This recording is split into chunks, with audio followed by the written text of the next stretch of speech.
One of the toughest things about dividend investing is nailing down the right companies to invest in. And if you're new to the game and don't know where to start, trying to do this can make you feel like you're just blindly throwing darts at a board hoping for a bullseye. Which is why in this video, we are going to build the perfect market-beating dividend portfolio with just 10 stocks. Now, before we actually start putting together this portfolio, in case you're new to the channel, my name is Ryan Williams, and here we strictly talk about dividend stocks and how you can invest in them to create passive income and reach financial freedom. So if you love dividend stocks and if you're on a mission to retire early, then hit that subscribe button. I'd love to stay in touch as we both continue to grow our portfolios and collect that cash flow. Now, moving on, our goal here is to create a well-diversified portfolio that offers exposure to a wide range of sectors and industries, which will help us reduce risk because then things won't be too overly concentrated in one individual company or one specific area of the market. Along with that, we also want this portfolio to be reliable and we want to make sure it performs well because we are trying to beat the market here. So we'll be choosing to invest in bigger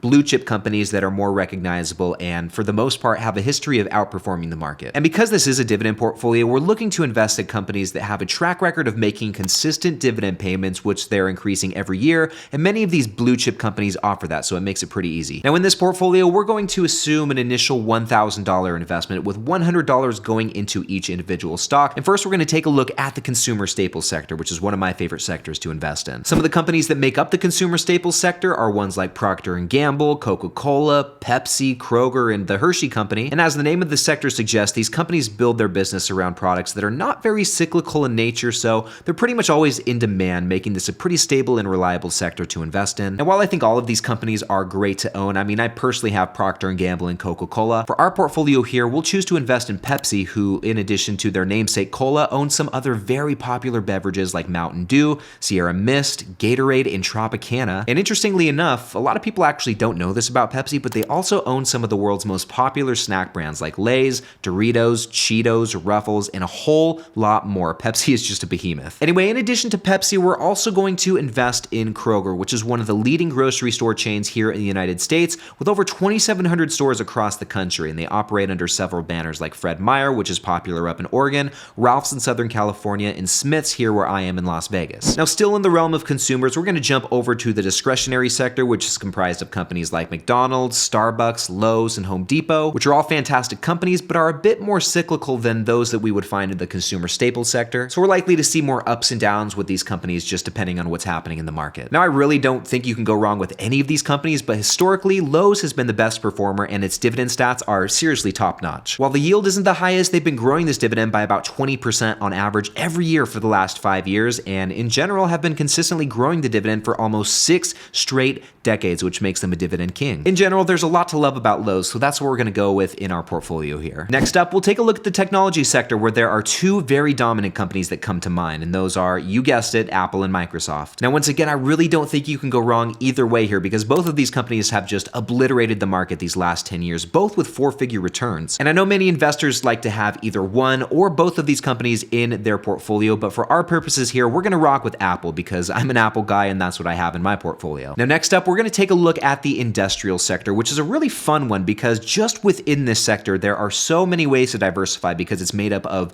a ton of different industries. And because of that, there are a lot of great companies in this sector like Snap-on, Union Pacific, Deere & Company, and Waste Management. And even just out of this bunch, it's going to be hard to choose just one. But for our portfolio here, we're going to go with Waste Management, who admittedly is not the most attractively valued stock out there, but seeing as the demand for trash collection is as consistent and permanent as it can get, the company is poised to see continued growth and in general is a pretty safe and reliable one to own. Anyway, moving on, now we need a stock in the communication sector, and here we'll focus on the big two. You've got Verizon and AT&T, and over the last 10 years, their returns are pretty identical, with Verizon having a slight advantage, and in the dividend department, things are looking fairly similar as well. Both companies have pretty high dividend yields and really not much dividend growth, if any, to speak of, but the one thing that does stick out to me here is Verizon's dividend growth history, 18 years versus AT&T's 0 years of dividend growth. Now, I personally have both of these companies in my portfolio, but because we have to be picky here and we're limited to only 10 stocks, we're going to opt for the one with the higher dividend yield and the longer dividend growth history, so we're going with Verizon. Anyway, moving on, this brings us to the financial sector, where there's a couple different directions we can go. We can choose to invest in a bank like Bank of America or JP Morgan, or we can go the credit card route and invest in something like Visa or MasterCard. In some capacity, I think the decision is pretty preferential, but for our portfolio here, we're going to go with MasterCard as it's been the top performer out of the bunch by far, and the company continues to see pretty tremendous growth. And now guys, for the 8th stock in our portfolio, we're going to mosey on over to the healthcare sector where there's really only one option. It's Johnson & Johnson, who is probably the most defensive and well-diversified company in the sector. Johnson & Johnson has a wide-ranging portfolio of pharmaceuticals and medical devices, and they also own popular household brands like Tylenol, Band-Aid, Motrin, and Listerine, which they'll be spinning off into a new company at some point in the near future. And now moving on, for our second to last stock, we'll head over to the energy sector, where we'll want to go with either Chevron or ExxonMobil. And historically, Chevron has been the better performer, and they have the advantage in the dividend department with a near 4% yield and 35 years of consecutive dividend growth. Also, I may be a little biased because I do have this one in my own portfolio, but that's just what we're gonna rock with today. And now guys, this brings us to the 10th and final stock, and for that, we're gonna jump over to the real estate sector and look to none other than Realty Income, who is the monthly dividend company. Now, Realty Income has a huge portfolio of real estate consisting of over 12,000 properties, and they lease to tenants in 84 different industries, with some of their biggest and most notable tenants being companies like Dollar General,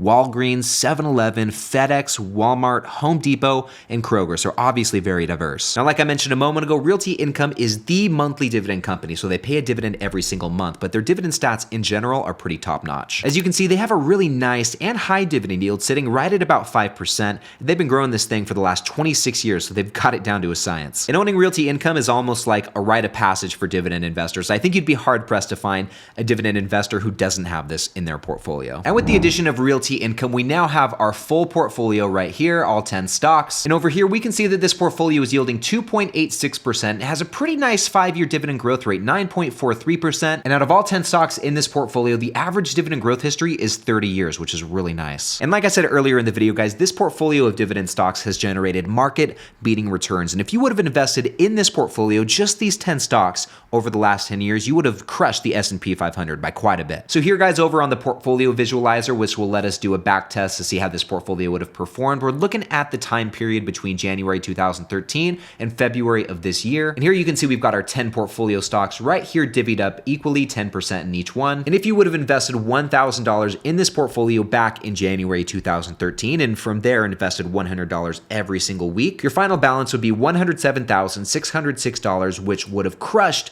the S&P 500, who wouldn't even be leaving you with $90,000. So that's quite a big difference right here. Furthermore, with this portfolio, during the good times when the market is roaring, this portfolio would have generated higher returns. And on the other hand, when the sky is falling and stocks are coming down in share price, this portfolio would have experienced a lesser drawdown than the market as a whole. And we can see that over here in the best year and worst year. Your best year would have beat the S&P 500 by about 2.3%, and in your worst year, you would have seen a 10% less drawdown compared to the S&P 500. Furthermore, if we take a look at the annualized returns, on average every single year, this portfolio would have generated over 16%, whereas the S&P would be at about 12.6%. But guys, that was just the past until now, and I think we should take a look at where this portfolio might be 20, 30 years down the road if we invested into it today. And to do that, we're going to take a look at the MarketBeat.com dividend calculator using the same inputs as the previous example. An initial investment of $1,000 and $100 contributed every single week from there. And these are the same dividend stats that the portfolio is currently yielding, and we're accounting for a 7% share price appreciation in this example, and we'll look out across 30 years. Now, looking at the results, guys, it looks like by the end of the 12th year, you'd be at over $100,000 in this portfolio, and you'd be bringing in nearly $4,000 of annual dividend income. If we go down 8 more years to the end of year 20, you'd be bringing in about $12,500 of annual dividend income, and your portfolio would be valued at just over $300,000. And scrolling down even more to the end of the road, by the end of year 30, this portfolio would be yielding $50,000 of annual dividend income,